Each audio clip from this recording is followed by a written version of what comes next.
बिस्मिल्लाहिर्रहमानिर्रहीम सलातु वस्सलामु अलैका या रसूल अल्लाह व अला आलिका व अस्हाबिका या हबीब अल्लाह। मोहतरम नाज़रीन, आज की इस वीडियो में मुख्तसर सी गुफ्तगू करेंगे कि अल्लाह तबारक व तआला ने शैतान को जन्नत से तो निकाल दिया था और हज़रत आदम अलैहिस्सलाम और अम्मा हव्वा रज़ियल्लाहु अन्हा आप जन्नत में थे, तो शैतान ने आपको वसवसा कैसे दिलाया?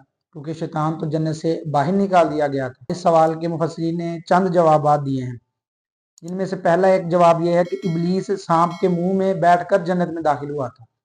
यानी रिवायात के मुताबिक ये एक कौल मिलता है कि सांप के मुंह में बैठकर इब्लीस जन्नत में गया था और फिर इसने हज़रत आदम अलैहिस्सलाम को वसवसा दिलाया था।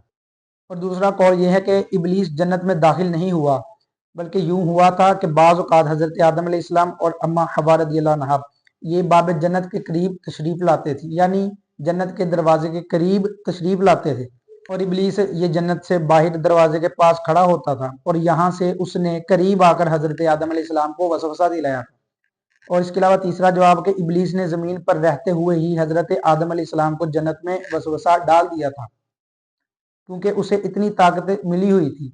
जिस तरह आज के दौर में भी अब भी उस शैतान इब्लीस के पास अल्लाह ताला ने उसे बहुत सारी ताकतें दी हुई हैं, जो आज भी वो इस्तेमाल करता है। एक वक्त में इतने हज़ारों करोड़ों लोगों को वो कैसे गुमराह कर देता है, कैसे एक वक्त में हज़ारों लोगों के पास चला जाता है। बकिया इन सब हकीकतों को अल्लाह तबारक व तआला ही बेहतर जानता है।